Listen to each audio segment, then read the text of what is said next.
Hello everyone, and welcome back to It's a Wonderful Podcast, where, sadly, we are recording from a bunk shelter that has been ravaged by space aliens, and you can probably guess why. Yeah. Because today we are talking the 1950...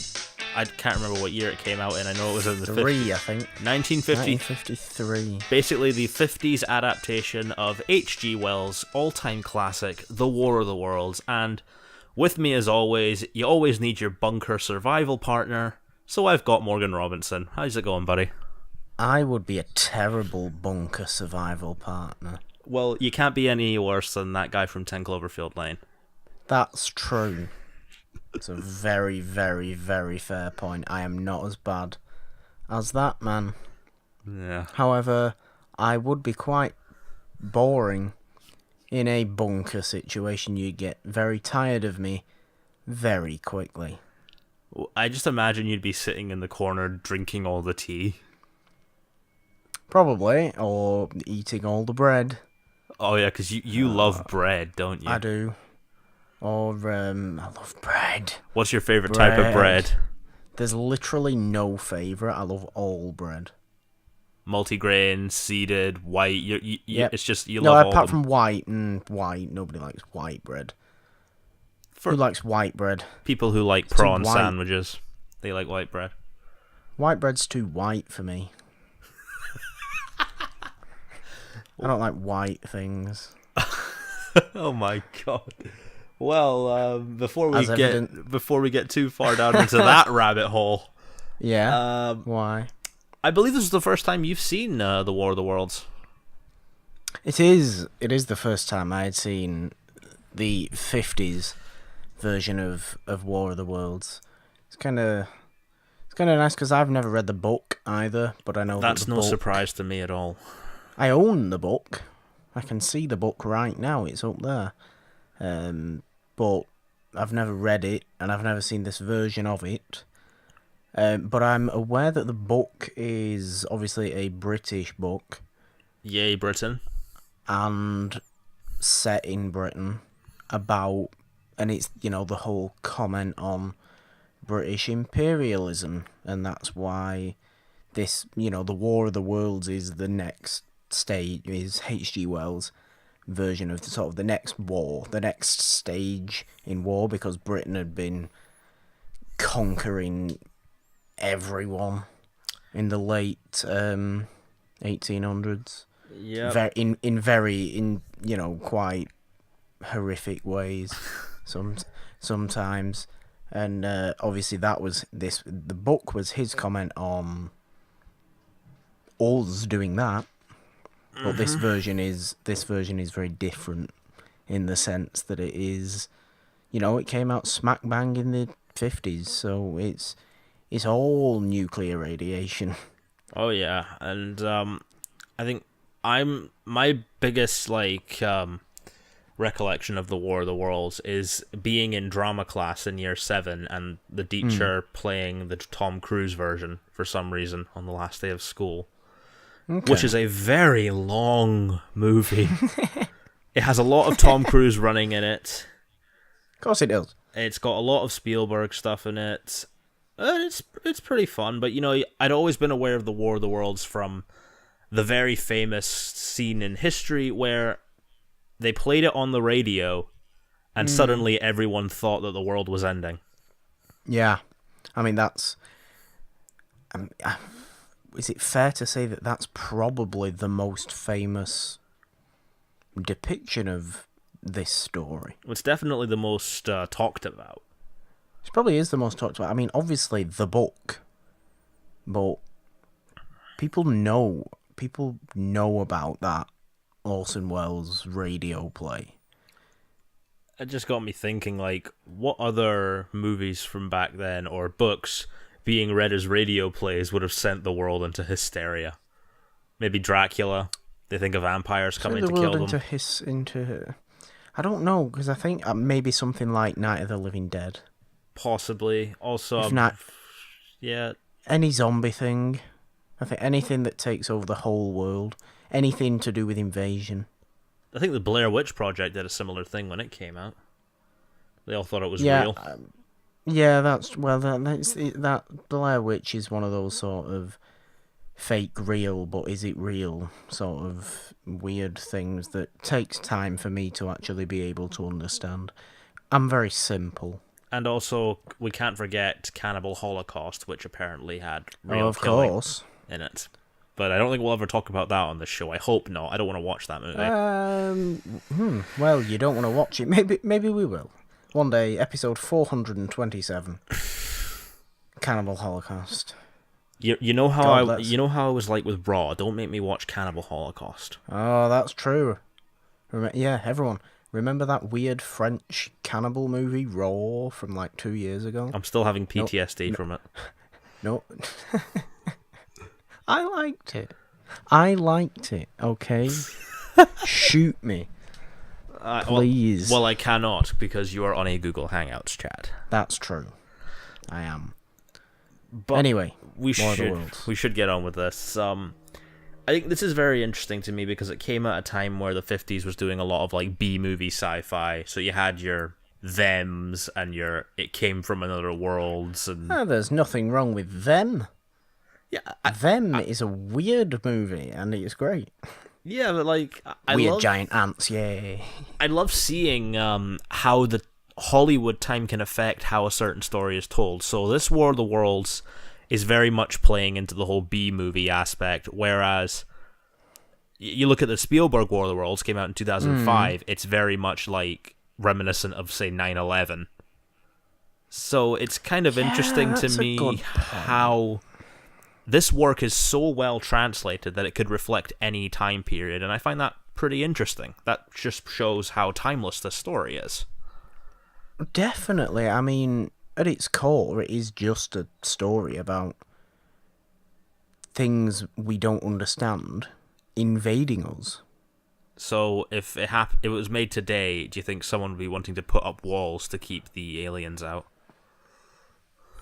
I don't know what War of the Worlds would look like today, to be honest. It looked like Independence Day. Yeah, I don't know. I've got no idea what war. I think the 2005 War of the Worlds is probably still as relevant. Yeah, it is. In terms of what it's saying, but obviously this particular version changes the setting to Southern California.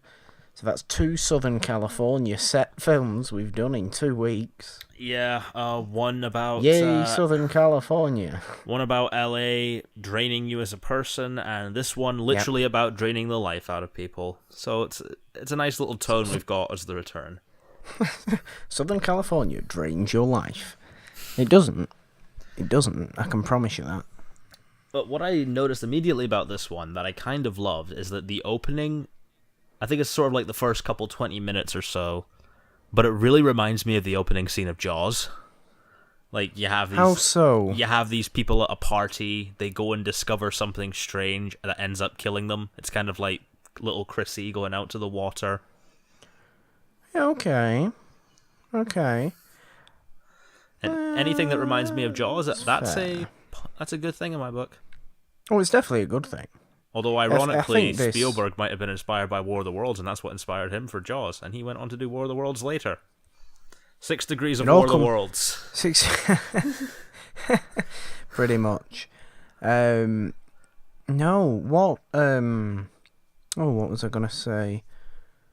I think what intrigues me most about this particular version of War of the Worlds is that obviously it came out around the time where, the Second World War had ended, not 10 years before. Everybody was still a lot of people still obviously had a lot of knowledge of the First World War, and it says as much at the start of the film. Mm-hmm. It's like, and then here we have the next stage in war, and it's the War of the Worlds. Was that actual World War footage they showed at the beginning? Probably. That is a really cool little extra effect.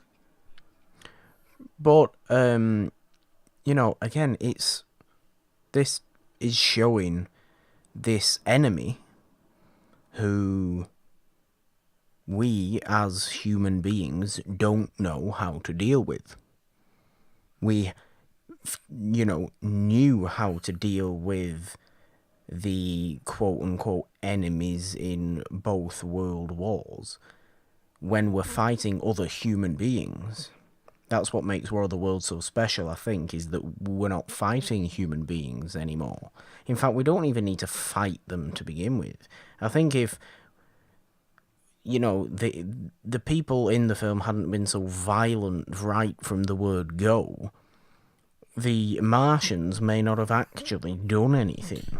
Yeah, because I think that speaks to a lot of sci-fi now, is that they're just looking to gain knowledge or get new words. Like, ironically, I just got back from my cousins and they were watching Star Trek, so that's kind of a similar Star vibe. Trek.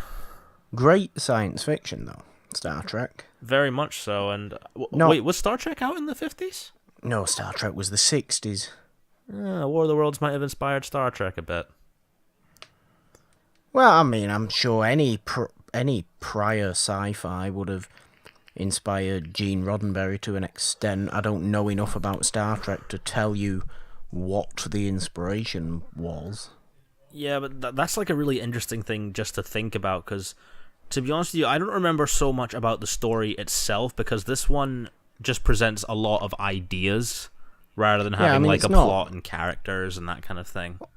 Yeah, all you need to know about the story is that, Martians have come to Earth and have started invading Earth, and that's it. That's all you need. It's just the idea of that's the main point of the whole. It was the main point of the book, and it's the main point of every other adaptation of it that has ever come out since. And, of course, it goes into that message where, are humans the real monsters kind of thing?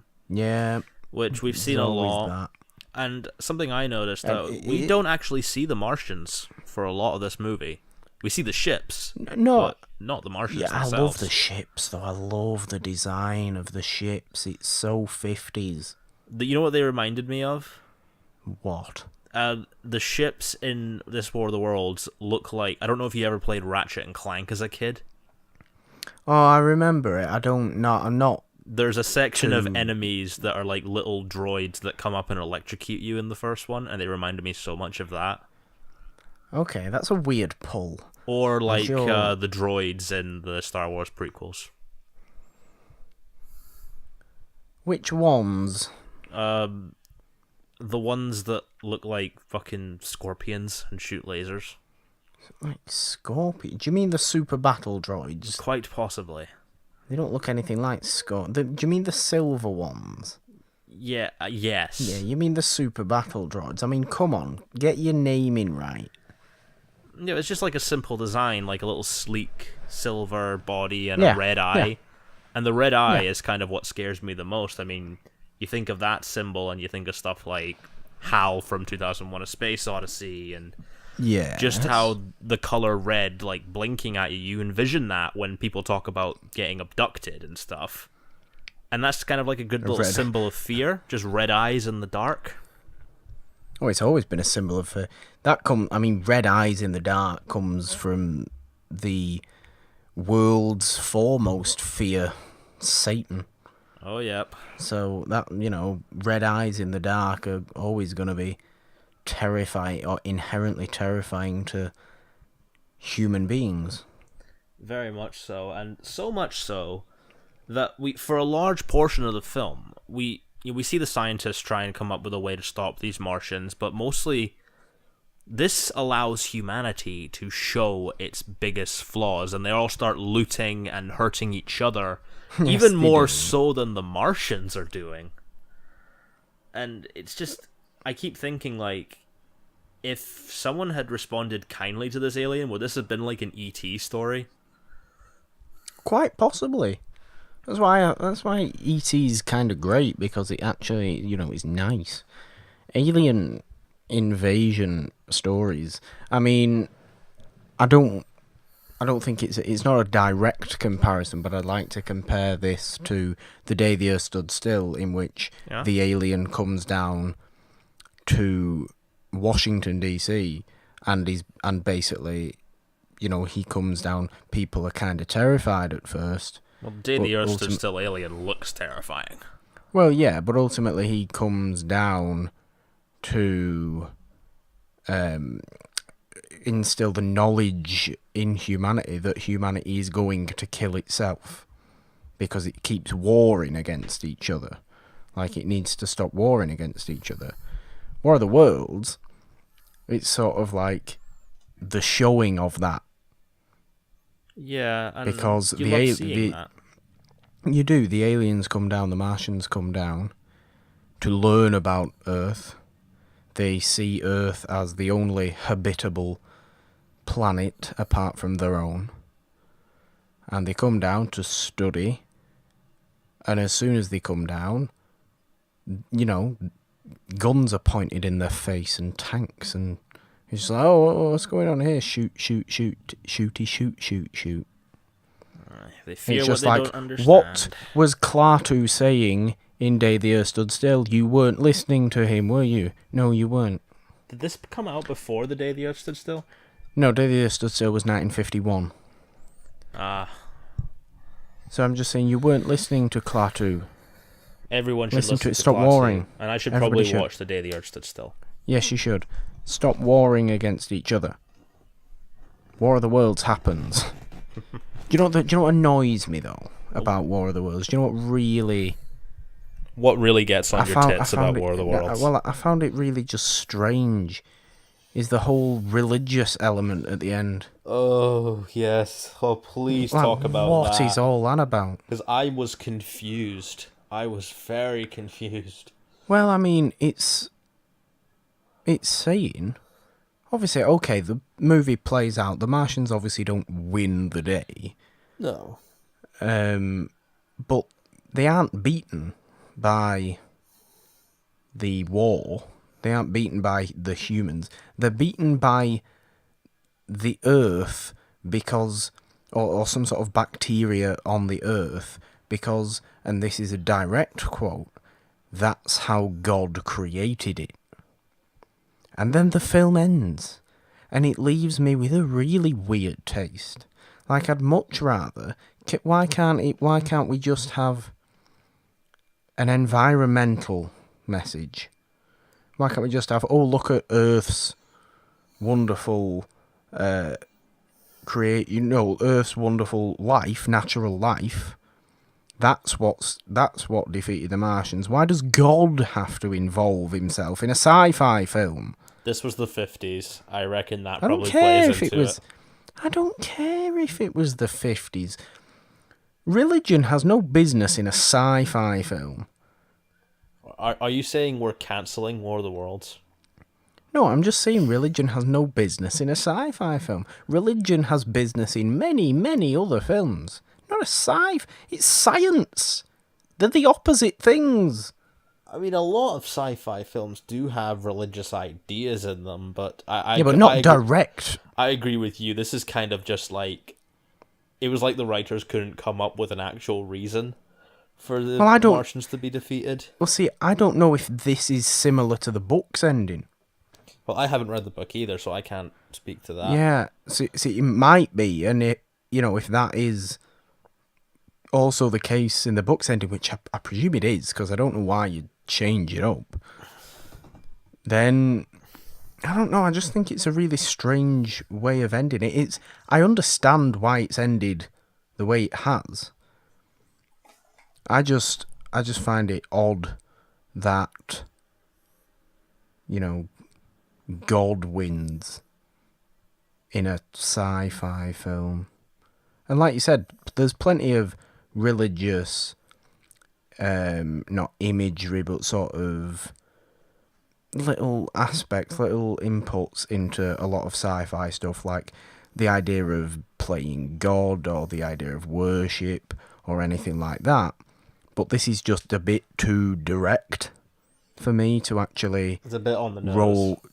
To actually roll with it all the way. And I was enjoying the film up to that point. I really was. It's a nice sort of fun watch. I don't think it's anything overly special. in terms of a film on its own, but I do like the story. Yeah, and this is something that I'm curious about for us specifically. Since this story is so timeless, Yes. if this happened today, how do you What think if the world would react? You think if aliens actually invaded? Yeah, we can turn this into a speculation point. If aliens actually invaded the world today, they'd go home immediately because they'd realise, oh God, we don't want to come to this hellhole. It's like when you've turned up at the wrong pub. Literally, exactly the same. I can't think of any more apt analogy. So I'm just I think imagining like a ship coming to Earth. They see Earth, and then the next thing, it's like a meme of them just flying away. Yeah, it's just like, nope. It's the Homer Simpson meme backing into the bush. That's what it is. Martians coming to Earth. Oh, hello, Earth. Oh, no. No. Just back away. What I felt this was sort of missing for me that I remember from the Spielberg version. And I don't know if I was just like kind of zoning out or whatever, but this focuses a bit too heavy on the scientists for me. And there wasn't much of a family aspect that made me really connect to it. Well, that's very much an element of the Spielberg version. Yeah, because like I feel as if it's happening to like an everyday family, then you're more connected to the situation because that way you feel like it could happen to you. I think why this focuses on the science more is because science was huge in the mid-20th century. I can see that being a reason why, yeah. Everybody was so into science because science was booming and the Cold War was booming. Not literally, because that's why it was cold. But, you know, everyone was not intrigued, but it was on everyone's mind. Science was on everyone's mind so much, which is why you got so many famous sci-fi movies in the 50s. Alright, it was kind of the era of B-movie sci-fi. I mean, even to say B-movie, because I think B-movie, you know, it always has... Well, when you think of 50s sci-fi, you do automatically think of nuclear radiation making something weird. Fair enough, okay. The B-movie ones always have that, but I think what takes this away from B-movie and puts it more into the level of Godzilla or level of Day the Earth Stood Still is the actual sort of human element it has to it. The actual comment on humanity at the time, and humanity always, because we're always at war to some extent. With everybody. You know, rather than something along the lines of, well, I don't know, any number of invasion sci-fi movies from the 50s where aliens just come down, there's a fight, and the human beings win, which is very, very much a B movie kind of deal. Honestly, saying this is going to sound weird, but I think the War of the Worlds best delivery of its media is the radio version. Because I mean, that's fair. That's the perfect way to tell that story. When you see it visually, it kind of takes you out of it a bit, whereas if it's on the radio, it's only as scary as you can imagine it to be. Yeah, I mean, is there some sort of negative feelings you have towards the visuals of this particular movie? Not necessarily. I mean, it's a 50s sci-fi movie, so of course the visuals are going to look a little cheesy compared to today's standards, but even then, I think the idea of what someone can form in their mind is going to be inherently more scary than anything you put on, like, an actual picture, because even though, like I said, like, the ships in this do have that sort of scary, sleek element to it. They're not overly designed or anything. Like, that's something that kind of bugged me about the 2005 one, is that the ships were way too overly designed. Yeah. I think that's where most of Spielberg's budget went. Probably. Well, what I would say to that is tell that to the Academy, who gave this movie the Oscar for Best Special Effects. That doesn't surprise me, honestly. It does have great special effects. I just think this story serves itself better as like a radio show or someone reading it to you than it does as a movie or a TV show or anything like that. Some media's like that. Like creepypasta and short stories are like that. Yeah, yeah, that's fair. I'm actually kind of intrigued as to why you picked War of the Worlds for this episode, though. I picked it because it felt like sort of the beginnings or like some of the most iconic beginnings of sci-fi because like I said I had watched that James Cameron documentary about sci-fi Yeah. and they Yeah. had talked about the War of the Worlds as being a major influence on all of their stories. So like I wanted to see where that came from. But now I feel like whilst that may have inspired like the filmmaking side of it, story-wise, I feel the Orson Welles radio show would have had more of an impact on me as a creator, but that's just because I'm a writer and I'm not a film director. Well, I mean, it's why I'm quite surprised you haven't read the book. It's on my list. I have a lot of books to read. Yeah, I know you do have a lot. Is it because it's too old? Are you ageist towards books? Absolutely not. You know what my favorite book of all time is? Yes, but once you put... Once, oh wait a minute, when is Peter Pan... When was Peter Pan published? Like in the early 20th century, I think. Early 20th century, okay, so maybe before... Because War of the Worlds was 1897, I think. So, yeah, I think it was around a similar time. Once you get into the 19th century, books basically don't exist for you. You have to have 20th century. I'm onto your games. You have to have 20th or 21st century books. You're not even going to look at a 19th century, and God forbid an 18th century book. Well, that is simply not true because I have read H.G. Wells' The Time Machine. Oh, that's fair enough because that came out earlier. Yeah. What do you have to say to that? How's that for your little games? Well, I don't know. Why didn't you pick The Time Machine then? Because it's not as iconic. Is it not, though? I feel like it probably is. No, when I think H.G. Wells and I think sci-fi, I think War of the Worlds. Well, see, I think Invisible Man, but... Of course you do. That makes a lot of sense for you. That's just me. No, that's fair though. That's a fair point. I don't know what else you want to say about War of the Worlds. I feel like I brought up this whole religious thing. The person that gets killed first looks like Shrek. What? I think it was a larger man who went to look at it, and then you just see him get vaporized. Yeah, I mean, he didn't look like Shrek. You just inorganically throwing a Shrek reference in again. He didn't look anything like Shrek, really, did he?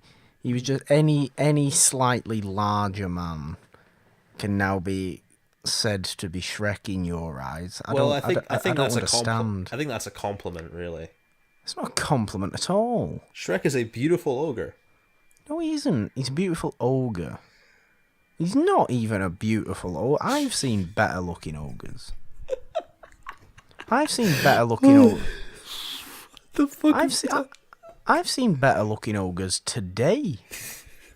Is that what I have to look forward to when I come down to Manchester? The ogre population. Yeah, it's great. Living, under all... Oh, no, that's a troll. Trolls live under bridges, don't they? Where do ogres live? Swamps. Apart from swamps. Do they not live under bridges? That's definitely a troll. We don't have any swamps. We have bogs. So we have, bog monsters. Oh my god. Bog monsters? Bog monsters are a thing, aren't they? I feel like there's a Harry Potter monster that lives in a bog. What, Moaning Myrtle? No, not a slang toilet. Like an actual bog. Oh, well. I don't know it. I don't know anyway. I'm just talking about Harry Potter now instead of War of the Worlds. Have the roles reversed for this show now? Because usually I'm the one that brings up Potter. Well, there's nothing wrong with bringing up Potter. Stop hating on me for bringing up Potter. What have I done wrong? Well, to bring it back to Not War of the I've not done Worlds, anything there wrong. is something else interesting that I found about it. Mm-hmm. The ending where you see the Martian's hand, Yes. it's only a green hand. You don't see any of the Martian's body, and they just say it's dead. No, you don't. I mean, do you put it down to budgetary restraints? Possibly, but I think looking at that, and then looking into the future of aliens in movies, it just shows how much we've evolved. Oh, absolutely, it does. How many different cool alien designs can you think of since War of the Worlds? Like the Xenomorph, E.T., whatever the fuck that thing was in Stranger Things. It looked like Predator. an alien. Predator. Let's name some other ones. The aliens from Signs. Paul, voiced by Seth Rogen. Paul, voiced by Seth Rogen. All the Doctor Who monsters. Roger the alien from American Dad. All the Doctor Who ones, yeah, quite right. Other aliens. What other aliens exist? I don't know anymore. Those things from Mars Attacks. Those things from Mars Attacks. There's many. Yeah. There are many aliens. Was there any alien-esque movies before the 50s? Like on this scale? Because I feel it would have focused on the little green men aspect. Not on this sort of scale. I mean, there was movies where there was movies where people went to other worlds, but no, I don't think, not alien invasion movies, not really, not before the 50s. I think this is a pretty good movie that inspired a lot of, in my opinion, better movies to come. Different perspectives, different ideas to do with the alien invasion thing, even showing aliens as being the good guys I kind of like. And I'm pretty sure this is a stretch, but the Space Cook ship in Scooby-Doo is definitely inspired by this movie. Oh, yes. Oh, I'd forgotten about that. I always love being reminded of Scooby-Doo. And it came out pretty close to this. Well, a decade later, but yeah. Well, decade and a half. Scooby-Doo was 1969. Alright, yeah, so alien stuff would have begun to evolve by then. Yeah, we were past 2001 A Space Odyssey then. We were well into it.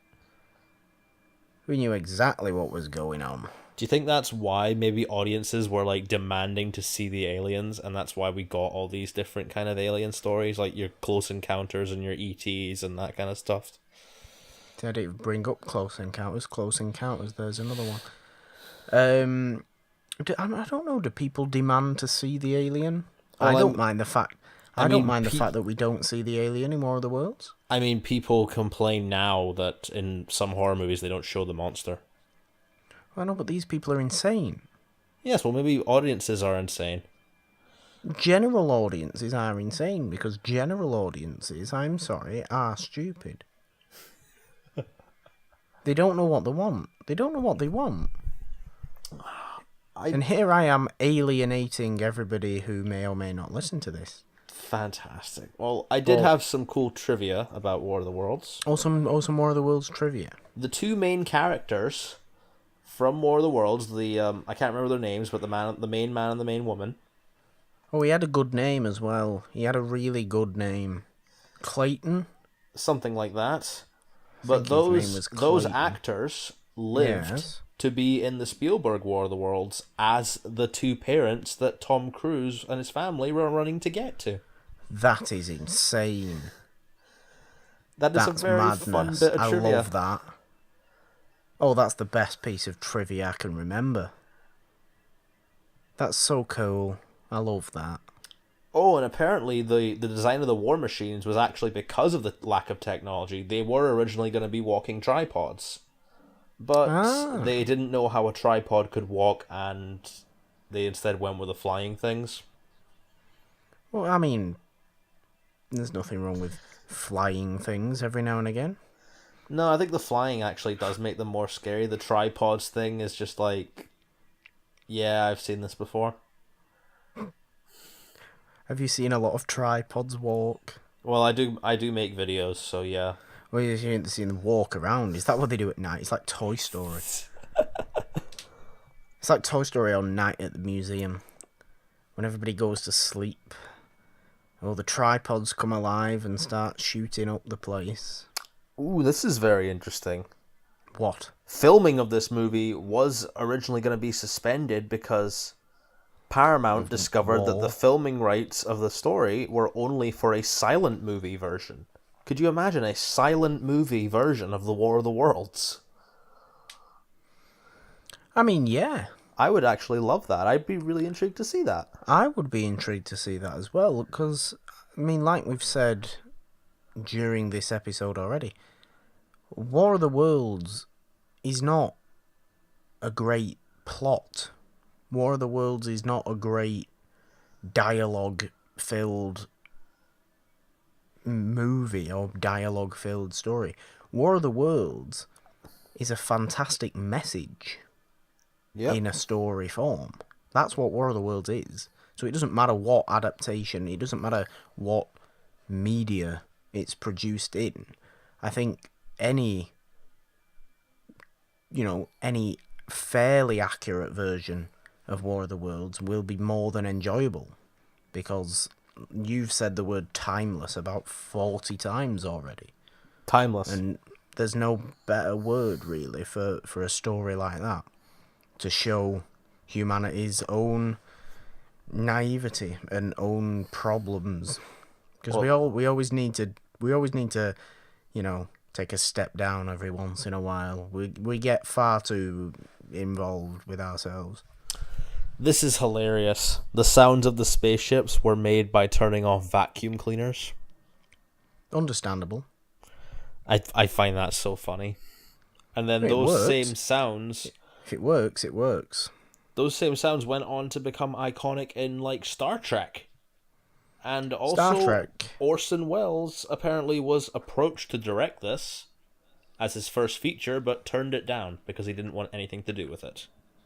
Good old Orson Welles. Yeah. After he did the radio play, they wanted a movie version, but instead, obviously, he did Citizen Kane, and I mean that was 12 years before this.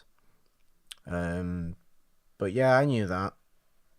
Good on Orson Welles, though, doing what he wants to do. Indeed. Can't fault the man. And there's not much else trivia-wise found out about this. The best part of trivia was the fact that the two actors are in the Spielberg version. I mean, that is, yeah, that's a wonderful piece of trivia. I love that so much. War of the Worlds, weird 50s movie, weird 50s sci-fi movie that has been horrendously Americanized in this version. But hopefully we'll get a enough. better version, because the BBC is planning to release it as a mini-series, not in the modern day, but as a period piece. Oh, I'm so happy about that. And I'm going to pull up who is starring in it, because I'm pretty sure there's some good actors. I'm very happy that it's not set in the modern day. The last thing I want to see when I watch a movie is today. Yes, I would agree with that. Which is my weird stance on movies. I don't like watching new movies, okay? I just don't. Okay? I know I get hate from people. I know it offends a lot of people. But I just like watching movies that I can't entirely see in my own real world, okay? Fine, it entertains me. Don't kill me, please. Life. Well, the people we have... That was that. in this BBC miniseries. It's apparently expected to air this Christmas as a 3-part drama. Of course, it's 3 parts. It's on the BBC. They're probably an hour long. Starring Mr. Rupert Graves. Who's that? I only know him for being Lestrade in Sherlock. Oh, okay. Robert Carlyle. Oh, fair enough. Who is this? Rafe Spall? I have no idea who that is. I have heard his name. He's worked with Edgar Wright a lot. Oh, he was the Andes in Hot Fuzz. Okay. And who is this other person? Eleanor Tomlinson. I know that name. No idea. I don't know that name. A lot of unknowns, which kind of works. Yeah. I mean, that's what you're saying. This is just a new version of War of the Worlds. And it filmed in Liverpool. Of course it did. And for God's sake. No, this is just a new adaptation of War of the Worlds. I don't think War of the Worlds will ever stop being adapted. No, it's gonna... Because it has no reason it's gonna stop. It's gonna become like Dracula and Little Women and the War of the Worlds. Yeah. There's a reason for that. It's because it's kind of great. Yep. And just in terms of a message. So, all my applause goes to H.G. Wells. Good on you. Not necessarily to the filmmakers behind this particular version. But I'm glad you picked this version because I haven't seen it before. It's just another one off your bucket list. Yeah, and it's a nice, little bit of a change to the adaptation in the fact that it is a Cold War set movie. And, it's commenting on that rather than the original book's comment on Britain and the way we were conquering people. Mm-hmm. It's nice. It's nice when things can change up like that. I always appreciate different adaptations if they change something like that because it always has a little bit of something different to say whilst still keeping the same core message that the story has always had. Contrary to popular belief, I also agree with that. I do believe things can be changed in adaptations as long as they do not change the core message of what a story is about. Yeah, and that's the perfect way to wind down this discussion. Indeed. On War of the Worlds, really. And I don't know what we'll be doing next. If we can learn anything from this episode, it's dear filmmakers, if you're making a sci-fi movie, don't shove a religious message in it.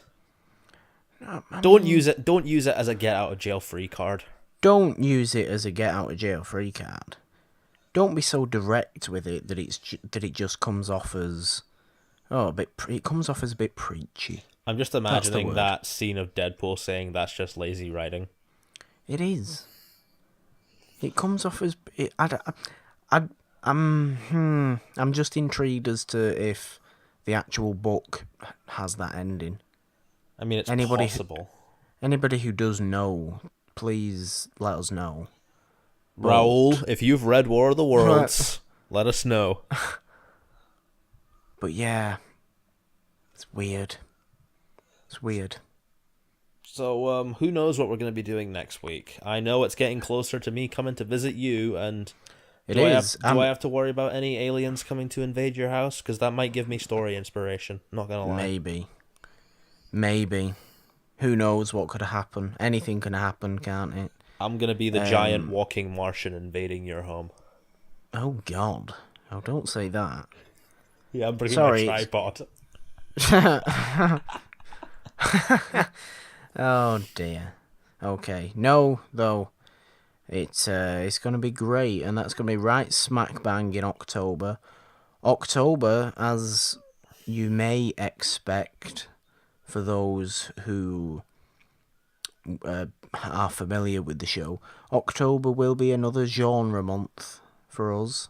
And what genre could we be doing in October? Well, the only one, I'm not even going to say it because it's the only one that actually makes sense for October. Of course, we're talking about romantic comedies. Well, of course, yeah. I mean, there's nothing wrong with a good rom-com every now and again. I did love Crazy Rich Asians. Well, yeah, it's very Crazy Rich Asians, a very good movie. That's why. No, we're not talking about rom-coms. You know full well what we're talking about in the month of October for a genre month. So we're very excited to kick off that as well. Yeah, that's going to be very fun. I'm excited to delve all the way back to the silent era for some of my picks. Yeah, we're gonna get a little. We're gonna get cool on them. It's gonna be great. We haven't done a silent movie yet. Yeah. Oh well, this is a first. Oh wait, we did a horror. We did a horror already with The Mummy. And Witchfinder General. That's a horror in a different way. Yeah, but it's still horror. And Watership Down. And Watership Down. And Watership, definitely. Oh God, Watership Down. And that one scene in Snow White. Oh yes, we can't forget about. Or the entirety of Animal Farm. The entirety of that. We've done a lot actually. We're just doing more. It's gonna be great. I won't say what 4 movies we have picked yet. I will leave that to the end of next week's episode. Because, yeah, the week after that will be the first episode of Horror Month. Mm-hmm. So, yeah, that's just something else to look forward to. Nolan, this movie was weird. I know.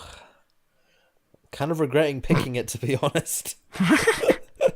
Well... This is like when I picked Peter Pan, and it was ironic.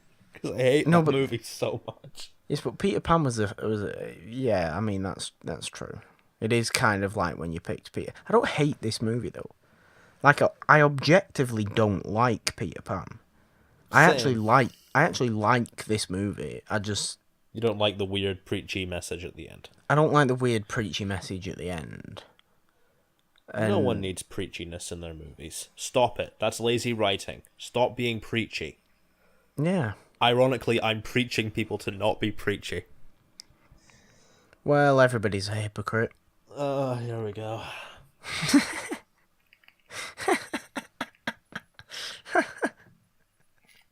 You're very disappointed with me now.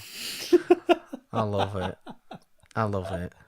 Nolan. I love when these go off the rails like this. I know. Nolan, what have you been up to? Well, for this past week, something actually kind of insane happened.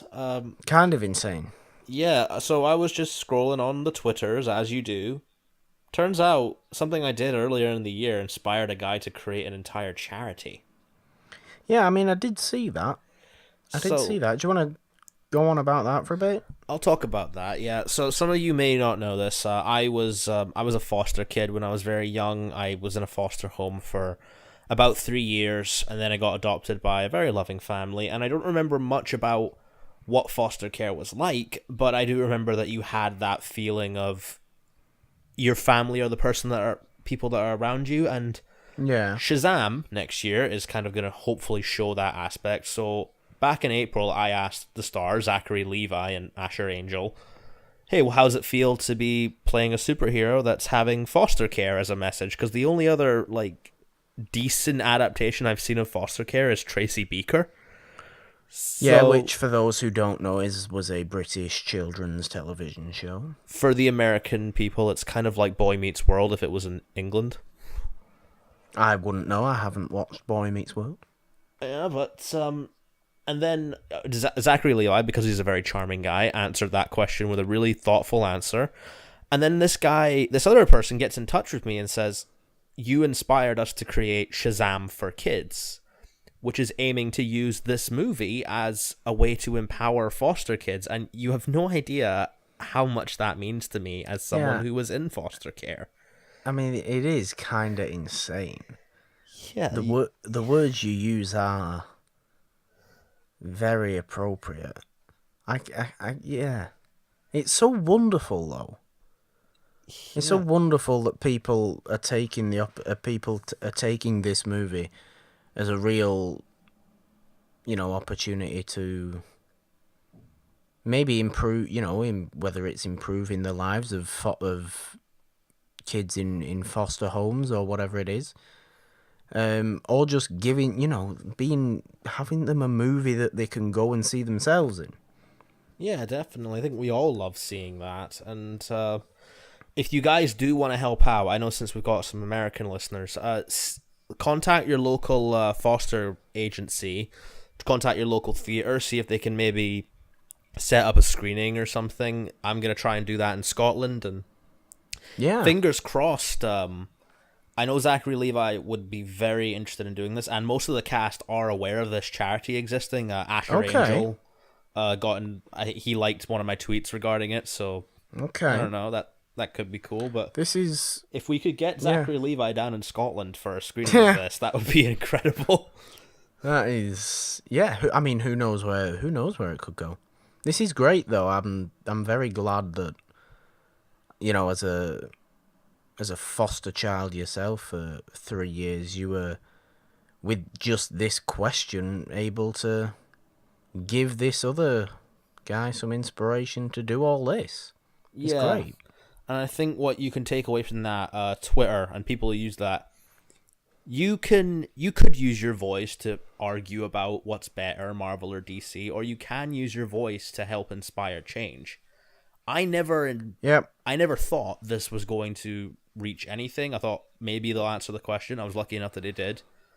I had no idea that it would inspire an entire charity, and that is freaking amazing. So, take with that what you will, really. It's just, I'm still kind of starstruck from it. It really is. Is there a... We'll put a link to the charity. Yeah, just follow Shazam for Kids on Twitter and see if you guys can help out. Okay, we'll put a link to that then in the descriptions on all the feeds where you will be able to listen to this episode. Aside from that, are you doing anything else? I'm still working on rewrites for Moonflower. Yes. Of course. Working on another story called I'm No Superman because I have a new idea from it.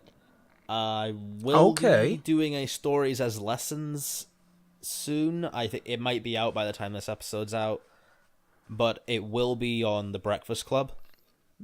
Okay. Which everyone knows I'm a huge John Hughes fan, so that's going to be really fun to delve into. And what else have I been doing? Surviving, really. Surviving. Well, I can tell you what I'm doing is that I'm just making plans to go back to LA. That's all I'm doing. That's my entire life right now. I don't know if you've ever heard the Eagles of Death Metal song, Really Want to Be in LA, but that's like your life right now. Yeah, well, it sounds like it probably is. But that is essentially what I'm doing right now. I'm doing nothing else. I'm doing that, and I'm doing this fun, weird little show. So, yay. It's great. Nolan, the good people want to follow you. Where do they go? Well, they can follow the Yellow Brick Road or the Sound of My Pipe, but you can find me at NolanDean27 if you wish to follow me about stuff, hear me talk about stuff, whatever. And you can also check out my blog. I just turned Stories as Lessons into a blog because it's part of a school assignment, and it's kind of easy because I can just turn my scripts into blog posts. So if you could react with that, it might help me get an A grade.